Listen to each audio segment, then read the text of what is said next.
Olá, alunos! Sejam bem-vindos a essa videoaula, onde a gente vai fazer uma breve revisão sobre o conteúdo disponibilizado no primeiro bimestre da disciplina de Introdução à Sociologia do curso de Engenharia Elétrica da Faculdade Guarapuava. O nosso objetivo é prepará-los, né? Primeiramente fazer uma aproximação, porque a gente não teve essa oportunidade de estarmos juntos nessa disciplina presencialmente, somente tivemos a aula inaugural e depois não tivemos mais a oportunidade por conta da pandemia do Covid-19. Mas agora a gente aproveita as tecnologias para a gente estar fazendo essa videoaula, essa aproximação e rever alguns dos conteúdos no intuito também de auxiliá-los para as questões da avaliação, né, que vai ser disponibilizada no próximo dia 27 para todos vocês, certo?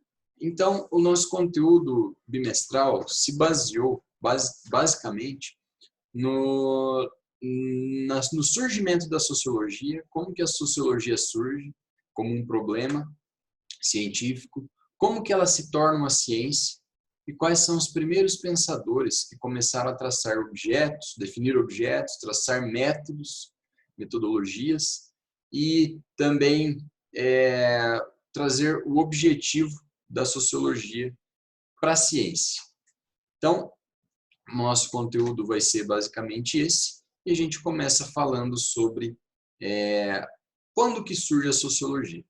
Bom, como vocês já viram, né, a sociologia surge na Europa, né, especificamente na França, que foi o berço da sociologia, a gente trata como o berço da sociologia, porque os primeiros pensadores surgiram dali.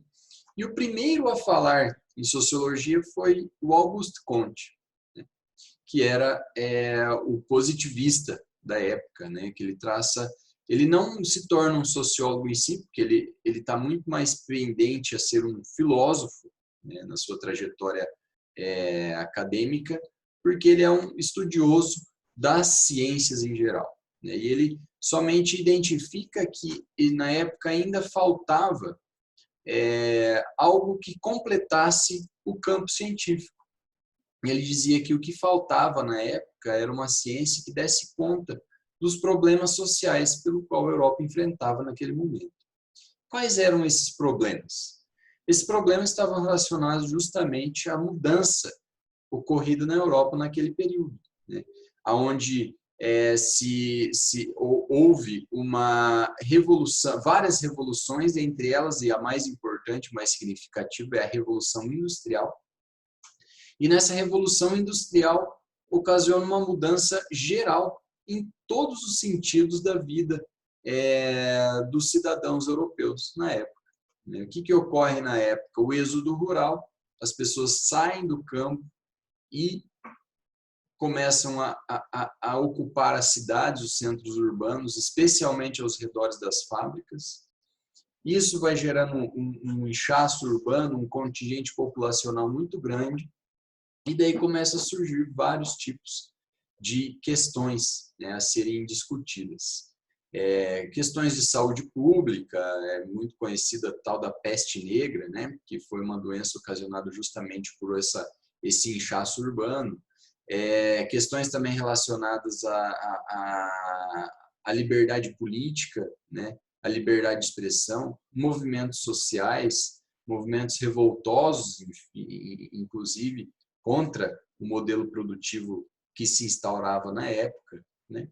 Isso gera uma turbulência social, política, cultural, econômica muito grande. Surgem, então, pensadores que começam a ver a necessidade de entender o que estava acontecendo, compreender toda essa situação caótica enfrentada pela Europa nesse período, né? Por volta ali do século XVIII, logo nesse período da Revolução Industrial, meados do século XVIII, fins do século XVIII. Então, qual que era o objetivo inicial da sociologia? Justamente esse, compreender, dar ordem ao caos, né? O que é esse caos instalado? Porque as pessoas, como que são as interações sociais? Como que a gente tem que olhar esse problema? Surge então, como o primeiro, vamos dizer, é um filósofo, mas que fala, deixa como um legado a sociologia, né? De início ele nem fala sociologia, de início o Comte fala a física social, porque ele queria trazer um método científico para a sociologia, e ele utiliza a física como o método mais adequado para identificar, para resolver, solucionar, dar ordem, né, ao caos que estava instaurado. Por quê? Veja bem, para Comte, ele era um positivista e ele dizia que a ciência ela é responsável por trazer luz às pessoas, né? A ciência ela traz o verdadeiro conhecimento. Isso é a base do positivismo. E ela traz de que forma? Traz de forma que existe um método definido para aquilo, né? E esse método vai fazer com que a gente não mais acredite nas crenças em algum fato por explicações religiosas, né? Por explicações transcendentais. A gente tem que perceber também que foi um momento pós-iluminismo, pós-renascentismo, onde a ideia de liberdade econômica, liberdade política ganha muita expressividade, né? Então, junto a isso, um rompimento com as determinações da Igreja Católica, principalmente, que era quem detinha o poder vigente na época. Então, nós temos um momento de ruptura, né? Antes um pouco da insurgência da sociologia, e logo nesse período, quando Comte traz isso à tona, né, falando que ainda falta uma ciência para completar o campo científico, que justamente preocupado com os grandes problemas sociais que ocorriam na Europa naquele período, especialmente na França, que foi um país onde a Revolução Industrial foi muito grande, né, foi muito expressivo, surge então o Comte falando que a gente deveria observar os indivíduos, o comportamento dos indivíduos, da mesma forma, com o método, né, que a física observa a matéria.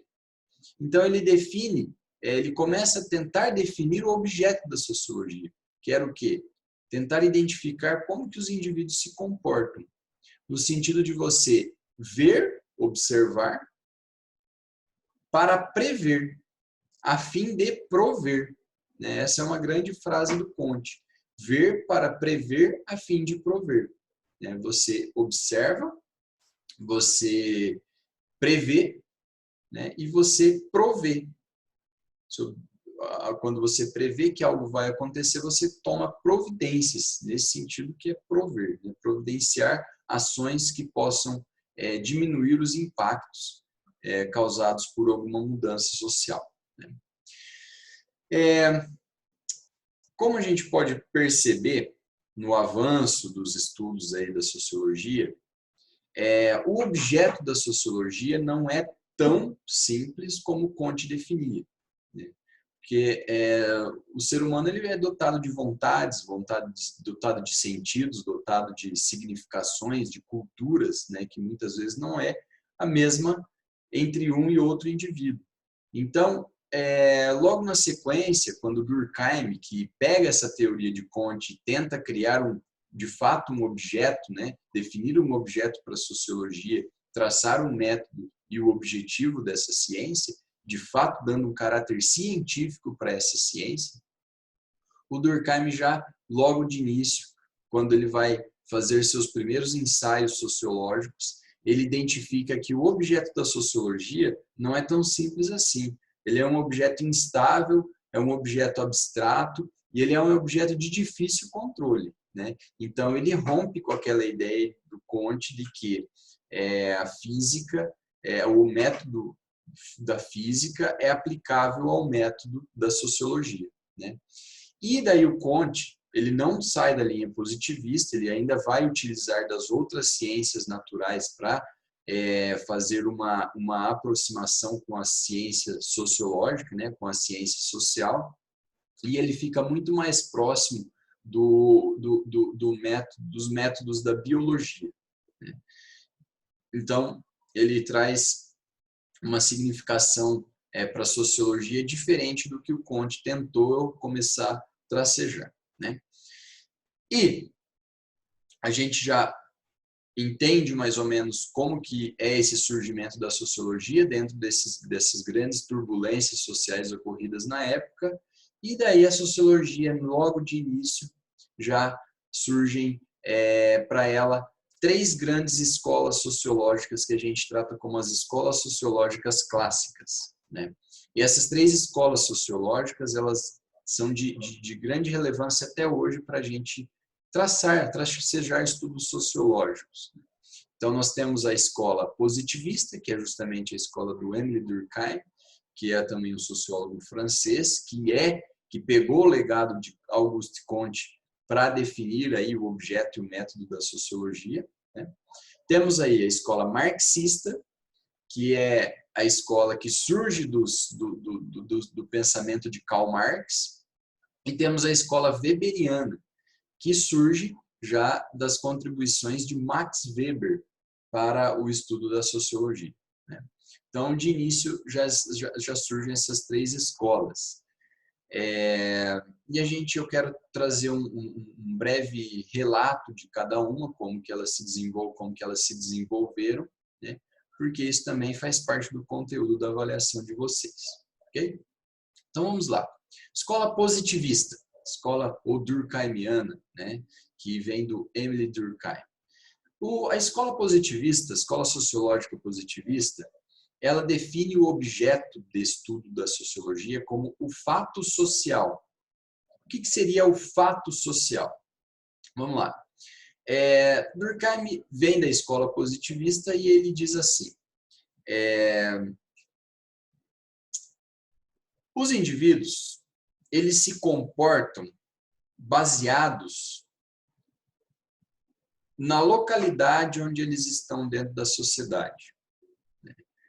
E os fenômenos sociais, que são construídos historicamente, eles se impõem sobre os indivíduos. Da mesma forma como as regras institucionais também se impõem sobre os indivíduos. Então, o indivíduo se comporta de acordo com o seu papel dentro da sociedade. Por exemplo, o comportamento de um casal de namorados. O casal de namorados lá está namorando há 2, 3, 4, 5 anos. Quando começa a surgir o quê? Quando vão casar? Quando vão casar? Então, quando esse casal de namorados vai a uma reunião familiar, a primeira pergunta que falam para ele: quando que vocês vão casar? Né? Então, por que isso acontece? Porque a instituição família, né, que é uma instituição social, ela possui as suas regras próprias. E essas regras elas foram sendo construídas ao longo do tempo. Uma dessas regras é o casamento. É a formação, é a procriação dessa instituição, que se criem mais famílias. Então, o indivíduo, ele se comporta de acordo, espera-se que ele se comporte de acordo com essas regras institucionais, instituídas na família. A gente se casa para a gente se reproduzir, para que os nossos filhos também se casem, para que eles se reproduzam, e assim a gente continue a nossa existência enquanto pessoa, mas principalmente enquanto família.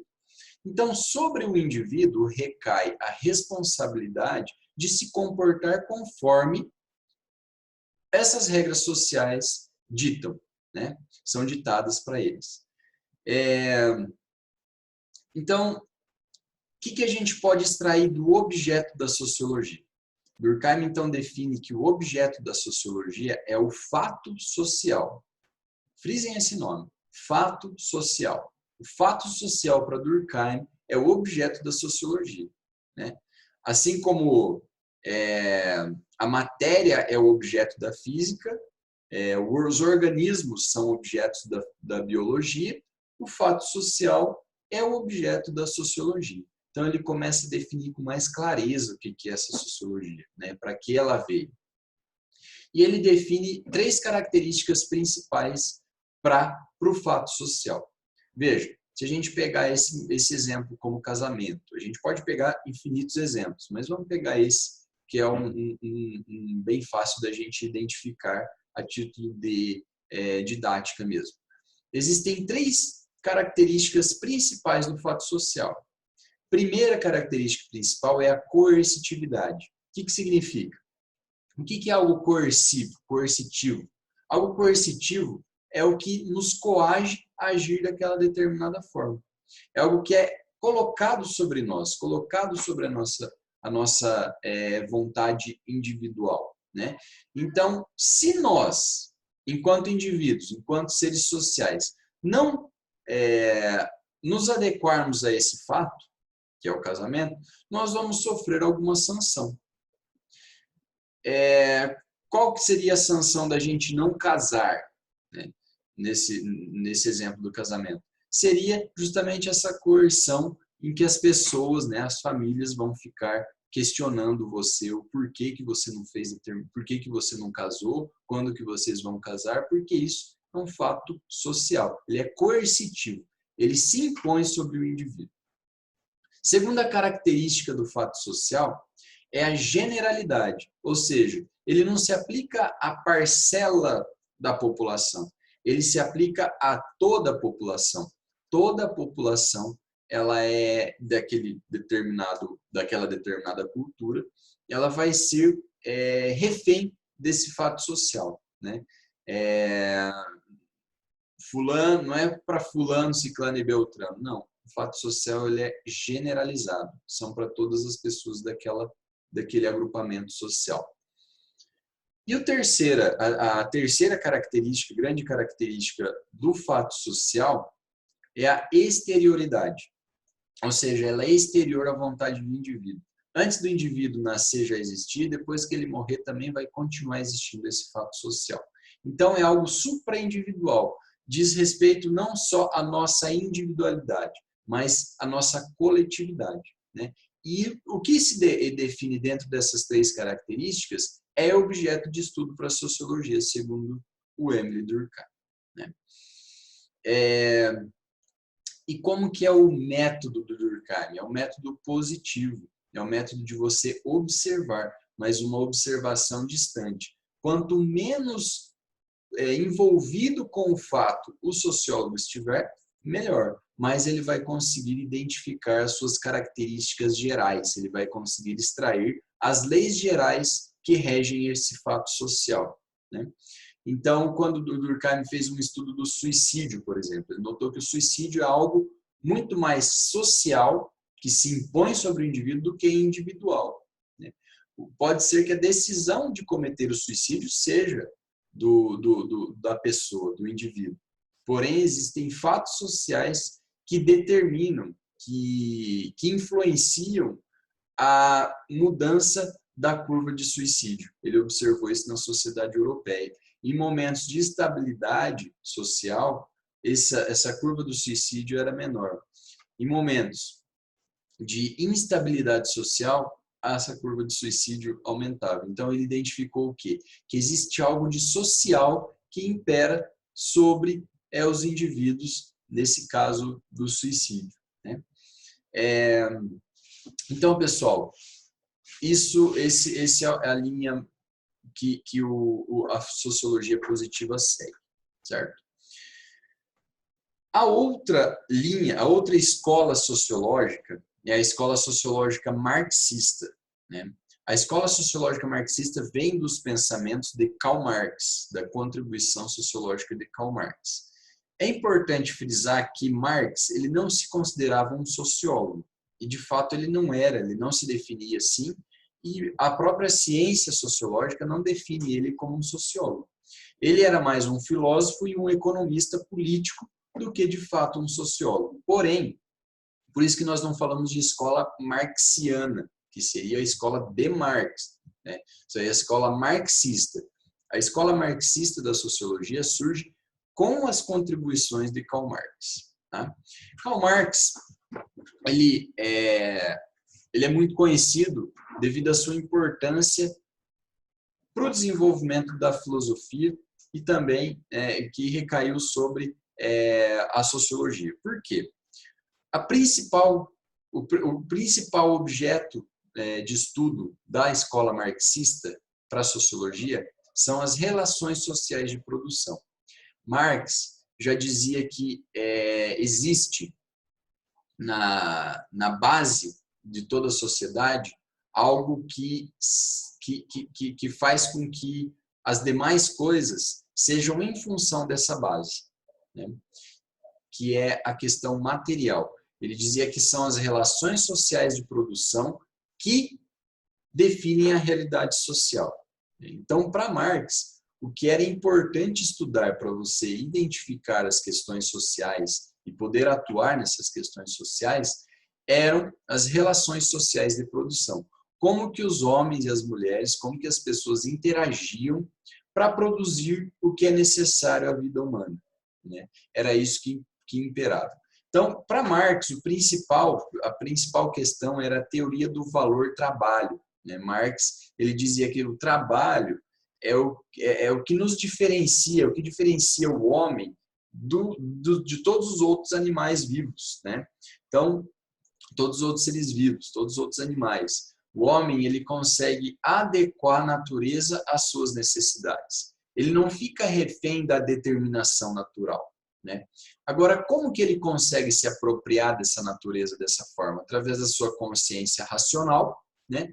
Mas principalmente por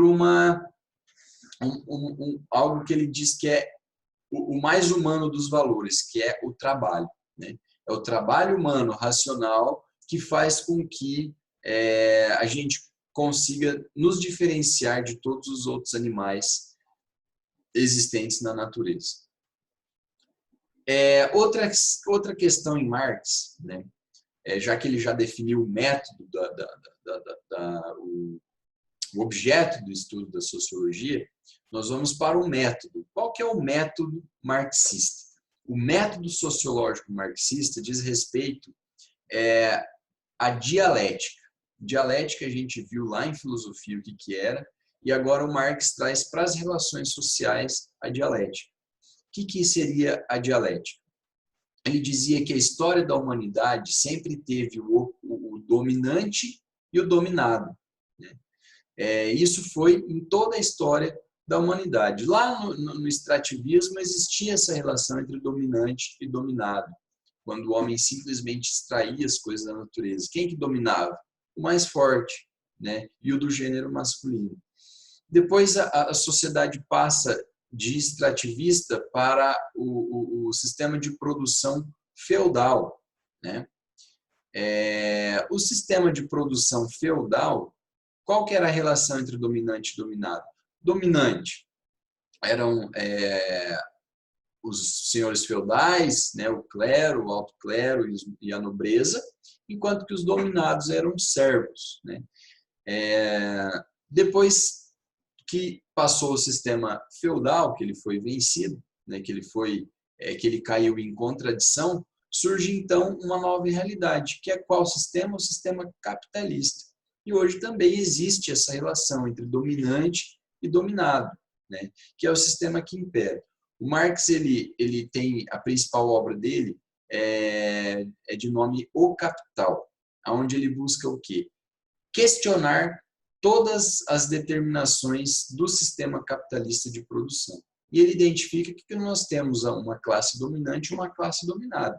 Classe dominante, a classe burguesa, que são os detentores dos meios de produção, os donos das terras, das máquinas, né, das riquezas que produzem, e existe a classe dominada, que era a classe proletariada. E eles diziam que existia uma diferença não somente de função social, como lá dizia o Durkheim, né, mas também existia uma diferença de consciência entre essas classes, né.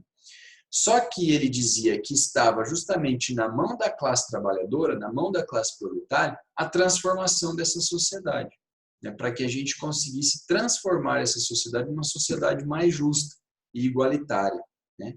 E daí que ele diz que depois do sistema capitalista, quando todo o sistema capitalista romper, ser rompido, né, entrar em completa contradição, surgirá então um sistema socialista, e já era uma previsão de Marx, né, onde a classe trabalhadora seria adquirir a condição de dominante na sociedade. Para que então, a partir disso, né, com a sua consciência de classe, ela conseguisse, enfim, romper com as classes, com a ideia de classe social. E daí geraria, como Marx diz nas suas previsões, o comunismo, onde não existiria mais essa relação entre dominante e dominado, e tampouco existiria a presença do Estado, né? Então, Marx faz essa trajetória dizendo que os sistemas de produção eles vão caindo em contradição na medida em que eles vão evoluindo. Esse é o processo dialético, o processo de negação. Na medida em que esse sistema se torna um sistema real, um sistema de produção hegemônico, começa a vir as contradições desse sistema de produção, sendo necessário que surja uma nova ordem social, uma nova ordem econômica, que faça com que toda a sociedade se transforme, transformando também a consciência da realidade das pessoas, né, dos indivíduos. Então, Marx ele traz a sociologia como a ciência que servirá principalmente para transformar a sociedade, e não uma ciência somente para observar essa sociedade, né? Ela é mais revolucionária, uma sociologia mais ativa, uma sociologia mais revolucionária, que ela tem essa função histórica, né? De pegar a realidade, observar as contradições que existem nessa realidade e transformar essa realidade numa realidade mais justa. Muito bem. A terceira escola sociológica que a gente trata, que é a escola sociológica clássica, é a sociologia weberiana, né? A sociologia weberiana ela se distingue dessas outras duas, da marxista e da positivista, né? A sociologia de Weber ela traz uma questão que vai um pouco mais a fundo nas relações históricas atuais do momento. Por quê? Veja, Weber ele refuta aquela ideia de Durkheim, né? Alguns autores dizem que eles não se conheceram, que um não conheceu a teoria do outro. Outros autores já dizem que eles conversavam, né? Mas de qualquer forma, eles acabam divergindo muito nesse ponto, aonde Durkheim fala que a sociologia ela deve observar os fatos sociais na medida em que eles imperam sobre o indivíduo, né? Já o Weber, a sociologia de Weber, vai no sentido contrário, que a sociologia ela tem que observar as ações sociais dos indivíduos, né? O objeto de estudo da sociologia são as ações individuais. Quais os sentidos dessas ações? Buscar compreender por que o indivíduo ele escolhe determinadas atitudes, né, e não outras, e atribuir um sentido para isso, né, um sentido, uma motivação. O que motivou aquilo e qual o sentido dessa ação social? Para Weber, esse era o principal. Esse era o objeto da sociologia, né, a ação social do indivíduo e não das instituições, como dizia Durkheim, né? Então, um dos grandes estudos da sociologia weberiana, também que foi dita da sociologia compreensiva, né, que era justamente o método do Weber, você compreender a ação individual, né? Um dos grandes estudos foi a ética protestante e o espírito do capitalismo, aonde o Weber ele vai identificar por que nessa época, na época dele, que também foi século XIX, que ele nasceu meados do século XIX, né? E começou seus maiores estudos ali no final do século XIX, no caso a ética protestante e o espírito do capitalismo. Ele busca identificar naquele momento o porquê que o espírito capitalista, ou seja, o que existe no espírito capitalista que os capitalistas geralmente, na sua grande maioria, ele observava, optava por uma religião protestante, né? Como sabemos, foi justamente a época da efervescência da religião protestante. Por quê? Vem lá da Revolução Protestante, da Reforma Protestante, né, de Martim Lutero e João Calvino, que eles trazem o início dessas grandes religiões protestantes. O luteranismo, por exemplo, é um exemplo, né? A Igreja Luterana. Ele estudava muito essas questões religiosas, né, o Weber. E daí ele vai identificar por que nesse momento da efervescência, da estabilização do mundo capitalista, ocorre uma emergência, uma escolha muito grande, uma opção bem substantiva desses capitalistas por religiões protestantes. Então, veja que o Weber ele parte da noção individual da realidade do mundo social. Ele vai observar como que as pessoas entendem o mundo e por que elas tomam determinadas atitudes frente a isso, né? E ele foi buscar, porque ele identificava, ele era de uma família protestante, né? E era de uma família privilegiada.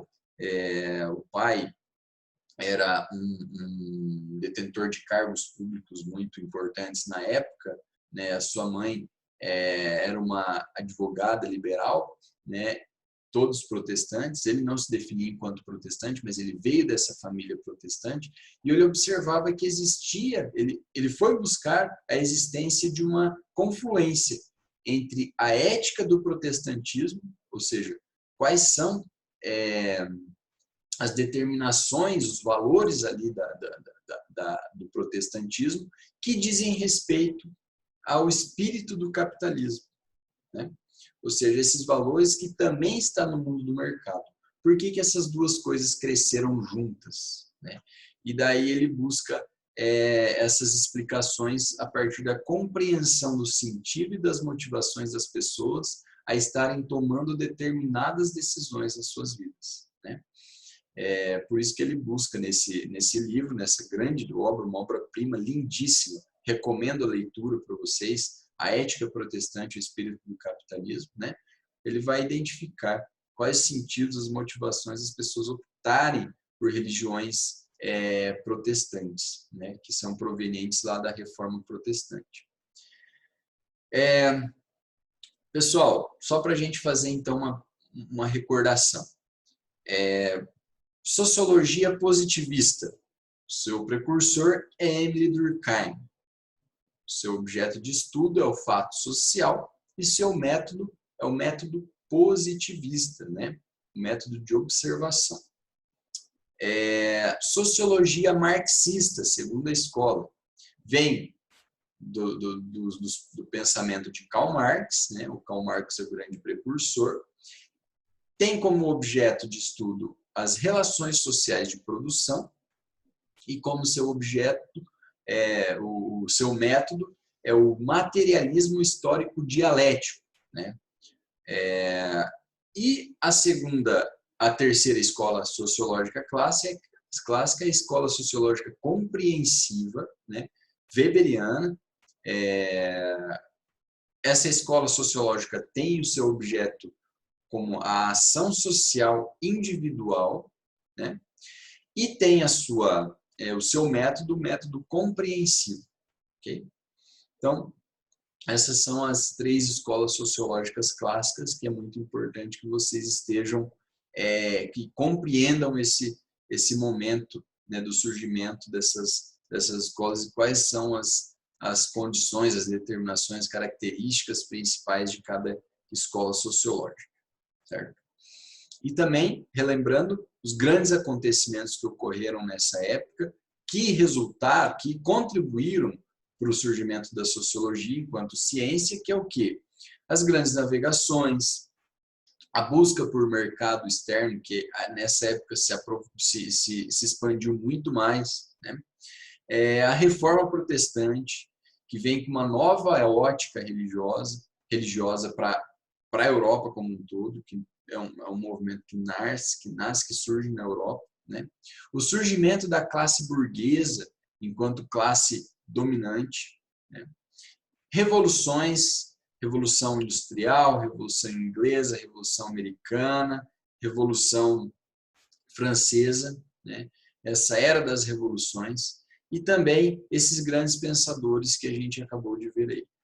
Foram fatores que contribuíram para a sociologia vir, né, à tona e se tornar um grande campo do conhecimento científico, sendo reconhecida na cátedra das grandes universidades mundiais. Ok?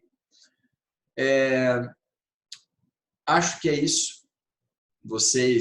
Se vocês quiserem meu contato, alguém deve ter aí na turma meu contato no WhatsApp, fiquem à vontade para estar mandando recados, perguntas, sugestões, questionamentos, né? Pode também estar utilizando o Moodle para isso.